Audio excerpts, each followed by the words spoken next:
Have you ever dreamed of a land so vast and mysterious that its endless grasslands whisper tales of long-lost empires and wandering nomads?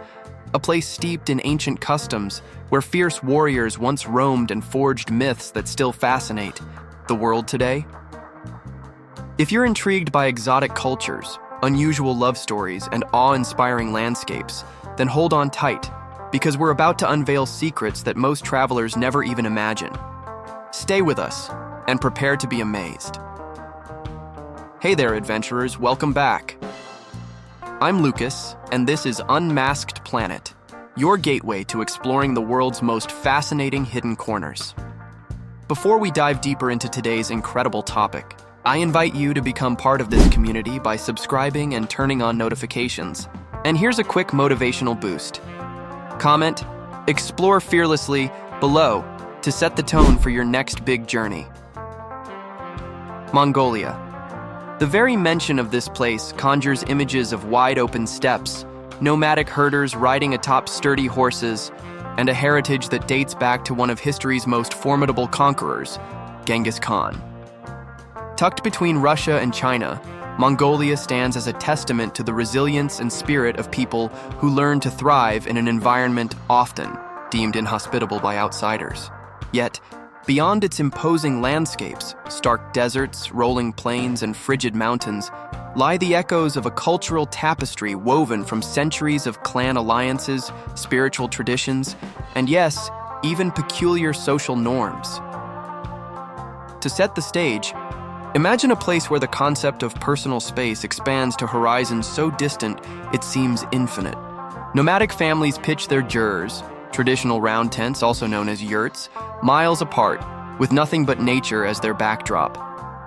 The land dictates much of their daily routines, herding livestock, following seasonal migrations, and relying on the environment for survival.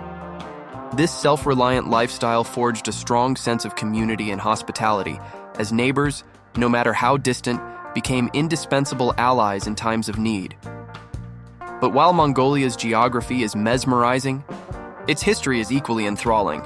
The Mongol Empire, established under Genghis Khan in the early 13th century, stretched from Eastern Europe to the Sea of Japan. At its height, it was the largest contiguous land empire in history, bridging cultures and trading routes across Eurasia. Stories of fierce horseback warriors, advanced military tactics, and a broad-minded tolerance toward diverse religions and ethnicities shaped the global narrative around Mongolia. Yet, in the heart of these wild conquests and empire-building feats, there were social customs that often shock outsiders. One of the many intriguing aspects of Mongolian culture involves relationships and marriage traditions. History suggests that ancient tribes sometimes embraced polygamous or polyandrous unions, resulting in multiple spouses and varied domestic arrangements. While this might seem strange in modern Western eyes, these practices were often grounded in survival strategies, forging alliances between tribes, ensuring enough caregivers for children, and balancing labor demands across expansive territories. These unions weren't all about romance. They were practical decisions that kept communities thriving under harsh conditions. To illustrate, consider the tricky environment where harsh winters can freeze entire rivers and scorching summers. Turn the grasslands yellow. Larger family units could mean more helping hands for tending livestock, gathering fuel, and securing the jeer against brutal sandstorms. Each spouse or partner had a clearly defined role, and these large familial networks could safeguard children and elderly relatives. Over generations, these customs became interwoven into certain clans, persisting even as global influences gradually found their way into Mongolian society. Yet, it's important not to paint Mongolia with a single brush. The country comprises diverse ethnic groups like the Khalkha, Buryat, Kazakh, and others, each adding a unique flavor to the nation's cultural mosaic. Religious beliefs, too, range from Tibetan Buddhism to shamanism, spiritual ties that shape how Mongolians interpret life, death, and the forces of nature. In some communities, a deep sense of reverence for the spiritual realm coexists with day-to-day pragmatism, influencing everything from childbirth rituals to funeral rites. Tales of shamans channeling ancestral spirits or Buddhist monks making elaborate sand mandalas are more than stories. They reflect a worldview that perceives life as part of an ongoing cosmic dance. As we journey deeper into Mongolia's world, we'll uncover the reasons behind these ancient relationship dynamics and examine how they merge with modern life. We'll unearth lesser-known customs, from throat-singing traditions that resonate, across valleys to the fearsome sporting events of Naadam, which highlight wrestling, archery, and horse racing. We'll question how the clash between tradition and progress affects younger generations, who might leave the countryside for urban environments like Ulaanbaatar. And above all, we'll see how Mongolians themselves embrace or reject customs that outsiders often label as exotic or strange. Now that we've set the stage, I hope your curiosity is fired up.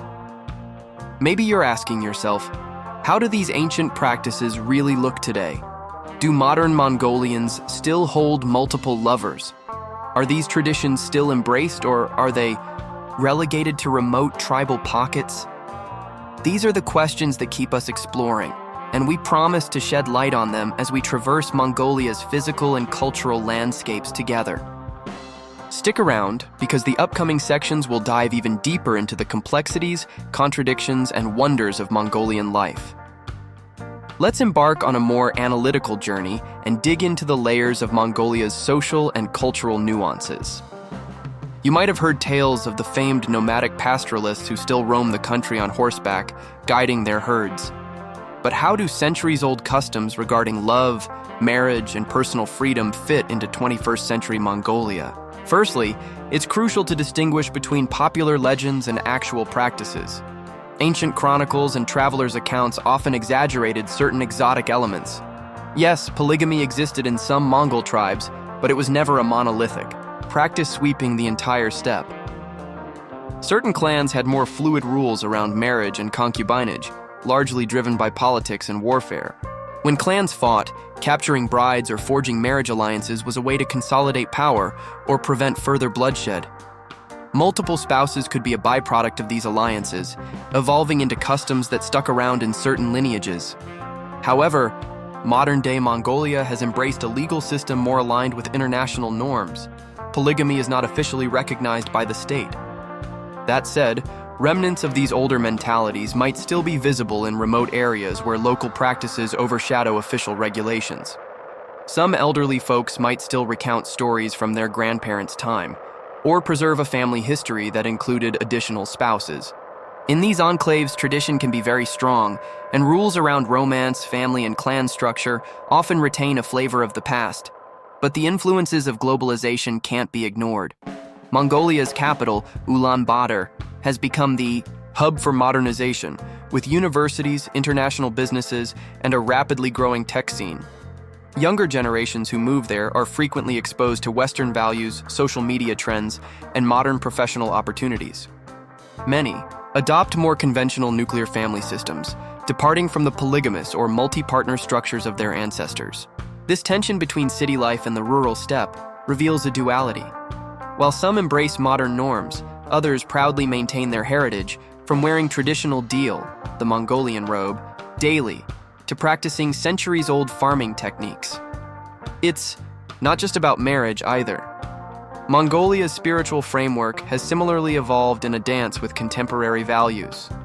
Tibetan Buddhism arrived in Mongolia centuries ago, blending with shamanic beliefs that revolve around nature and ancestor worship.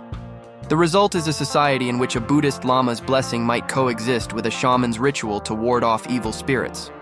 Events like the Tsam dance, where performers don elaborate masks and costumes to represent deities, still draw crowds, weaving entertainment, religion, and folklore into a single tapestry. Meanwhile, social media-savvy monks might share teachings online, appealing to both older believers and curious youths. And what about those famed, strange traditions we hinted at? Take, for example, the legendary custom of wrestling during the Naadam Festival. Mongolian wrestling, buk, is more than a sport. It's a display of national pride, cultural identity, and intense discipline. The wrestlers wear a tight vest called a zodog and briefs called shoedog. Legend has it that the open-chested vest originally served to ensure no women competed incognito, an ancient holdover from an era when, according to myth, a woman once won the competition, shocking male wrestlers. Whether or not that story is factual, it underscores how tradition, rumor, and cultural identity often interweave in Mongolia's folklore. Meanwhile, love stories in Mongolian lore can be just as dramatic. Epic poems, some recited by specialized oral historians, detail star-crossed lovers who defy clan rivalries, often traveling vast distances across the steppe in pursuit of union. Think of these epics as Mongolia's version of chivalric romances, emphasizing honor, bravery, and devotion. However, these romantic fables occasionally highlight how polygamous or polyandrous practices sometimes complicated love affairs, leading to triangles that challenge communal norms. Each story contributed to a broad mosaic of love and loyalty, forging a cultural identity that balanced practicality with passion. Adding to these layers, Mongolia's sense of hospitality remains legendary. Travelers to the countryside often recount how local families greet them warmly, offering salted milk tea, sute tsai, and snacks like dried curds, arul. This open-handed generosity is rooted in the knowledge that life on the steppe can be unforgiving. Help from others is invaluable. While times are changing, that communal spirit remains strong, reminding us that social structures, whether polygamous or monogamous, revolve around survival, collaboration, and shared burdens. By this point, you might be wondering, so which Mongolia? Is the real one? The modern city with fashion-forward millennials, or the pastoral steppe where shamans still speak to the winds? The answer, of course, is both. And that duality, an ancient culture walking side by side with modern life, makes Mongolia an endlessly fascinating subject. Stay with me as we move forward, because the deeper we go, the more we uncover about this remarkable place and its people. Now let's delve even further, peeling back the layers to reveal some of Mongolia's more intricate cultural hallmarks and how they intertwine with those reputed many lovers and strange traditions. If we want to truly grasp the complexities of life in Mongolia, we need to consider how historical, spiritual, and familial threads come together. One key aspect that often baffles outsiders is the Mongolian relationship with land and animals. In many cultures, the idea of personal property can be quite rigid. You own a home, a plot of land, a fence that demarcates your territory. But on the steppe, nature calls the shots. Herders follow grass and water sources, uprooting their entire household multiple times a year. This nomadic cycle fosters a fluid sense of belonging. It also impacts family structure. With so much movement, a strong collective of close kin or extended community is vital. Survival can be precarious. If someone falls ill or livestock is threatened by wolves, everyone needs to rally together. From this vantage, some of those multi-partner arrangements become more comprehensible. They offered social security and shared workloads in an environment that allowed little room for isolation. Furthermore, in Mongolia's spiritual tapestry, nature isn't just a resource, it's a sacred force. Shamanic practices revolve around spirits inhabiting mountains, rivers, and sky. Offerings might be made at ovoos, stone heaps found on hilltops and mountain passes, to appease local spirits, ensuring safe journeys and prosperous herds. It's not uncommon to see travelers circling an ovoo 3 times, scattering offerings before continuing on their way. This reverence for the environment fosters a holistic worldview, where family, and by extension, relationships, tie into a universal balance. The lines between the tangible and the intangible blur, creating a culture that values harmony with unseen energies. Speaking of unseen energies, let's not forget about the throat singing, or kume. It's an otherworldly musical style that might sound like multiple notes sung at once. Some say it mimics the wind's howl or a waterfall's gush, capturing the essence of the countryside's spiritual rhythms. This ancient art form underscores how Mongolians see themselves as conduits of nature, capable of channeling its power through their voices. At the same time, it's a communal art, taught by elders, performed during festivals, and recognized worldwide as a symbol of Mongolian heritage. Now, let's pivot to the subject of relationship norms once more. How do younger Mongolians, shaped by Instagram and K-pop influences, reconcile with older relatives who might have grown up in polygamous households or who revere archaic customs? The answer isn't straightforward. Some wholeheartedly adopt Western-style romances, seeking monogamous partnerships that reflect global standards. Others might privately acknowledge family histories that included multiple spouses but maintain a single-partner lifestyle themselves. And, of course, there are those living in remote provinces who simply see no need to fix what isn't broken. Some older forms of relationship structures persist, though rarely in broad daylight. Moreover, socioeconomic factors play a role. The cost of living in cities is rising, and some rural families struggle to maintain herds due to desertification and climate shifts. Marrying into a wealthier or more resource-rich family can still be a strategic move, reminiscent of older customs where unions were as much about economic security as they were about romance. While polygamy may not be legally sanctioned, you might still find unofficial arrangements that parallel old traditions. It's a hidden layer, discussed in hushed tones, symbolizing how centuries-old mindsets adapt to modern challenges. We should also touch on Mongolia's wrestling tradition a bit more. The top wrestlers are often seen as national heroes. They embody masculinity, discipline, and devotion, qualities esteemed by both urban and rural folk. If you see a champion wrestler being celebrated in Ulaanbaatar, you'll notice politicians, business moguls, and everyday citizens uniting in admiration. This unity hints at a deeper cultural synergy. No matter how much Mongolia evolves, certain pillars, wrestling, horse racing, archery, music, nomadic wisdom, remain revered, bridging generational divides. Many lovers, strange traditions, or otherwise, these cultural touchstones anchor Mongolians to their roots. Now consider the role of women in modern Mongolian society. Despite the warrior image, Mongolian women historically enjoyed more freedoms compared to women in certain other medieval societies. Genghis Khan's laws offered protections for women, and some even held positions of authority in the empire's administration. Today, that legacy persists. Women in Mongolia often pursue higher education, shape family decisions, and participate widely in the workforce. But how does this interact with those rumored multi-partner relationships? In many cases, women were and are the cornerstone that keeps families functioning smoothly. They manage finances, ensure children are educated, and maintain social ties. If an older form of polygamy existed, it often did so under the watchful direction of women who shaped its daily practicalities. As you can see, Mongolia is a blend of stark contrasts and deep harmonies. The result is something extraordinarily human.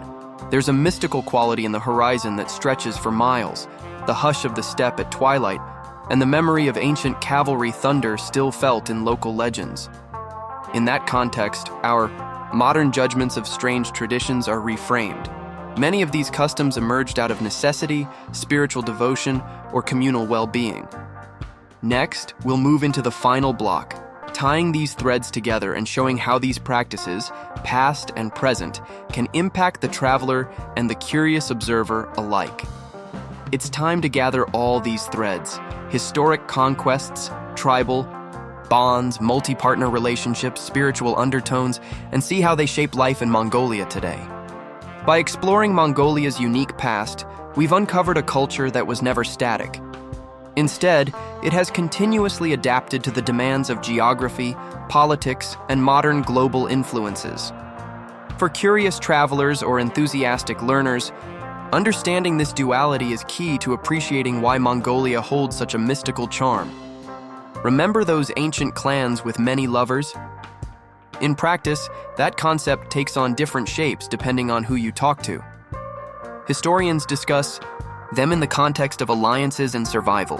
Elders in rural communities might mention them as part of a family legacy, something from grandmother's time.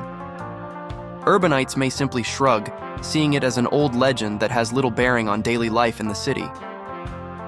Regardless, the common thread is that these customs evolved out of practical realities, protecting livestock, building stronger clans, ensuring survival. In a land of extremes, forging extensive familial or intertribal support networks was never just a quirk. It was a lifeline. As for strange traditions, we see how that label can be subjective. From the vantage point of a city dweller in the West, the idea of offering food and lodging to complete strangers might appear unusual. Yet, in Mongolia, Hospitality is a sacred duty. Or consider the practice of arog, fermented mare's milk, which is commonly offered in a bowl to guests. Some Western palates recoil at the tangy flavor, but for Mongolians, it's a symbol of tradition and a sign of respect for visitors. Similarly, the famed eagle hunters of the Kazakh community in Western Mongolia might seem exotic to outsiders, training golden eagles to hunt foxes and hares in the bitter cold. But in mountainous regions, such skills can mean the difference between a successful winter and going hungry. Over centuries, these practices hardened into revered customs, their practicality taking on an almost spiritual significance. Speaking of spirituality, consider how Tibetan Buddhism and shamanic rituals continue to coexist. You might find a local who prays daily at a monastery, yet also consults a shaman for personal guidance or to heal a sick family member. This blend of faiths can be baffling from a strictly monotheistic or secular viewpoint, but in Mongolia, it is seen as a natural convergence of helpful powers. Religious tolerance and the acceptance of multiple forms of worship date back to Genghis Khan himself, who was known for granting religious freedoms across his empire. Today, that ethos remains a cornerstone of Mongolian identity, a flexible, inclusive outlook that fosters harmony rather than division. Now let's talk about the emotional resonance of these discoveries. Standing in the wide open steppe at sunrise, you can almost feel the presence of generations past. Their decisions, like adopting polygamy, forging alliances, or performing sacred rituals, echo across the grasslands. Modern Mongolians carry these narratives in their cultural DNA, whether or not they practice them today. For visitors, learning even a fraction of these stories can enrich the travel experience tenfold. You're not merely observing a different country. You're stepping into a living tapestry where every thread has a historical, spiritual, and emotional root. So, how does all this shape the everyday life of a Mongolian in 2025 and beyond?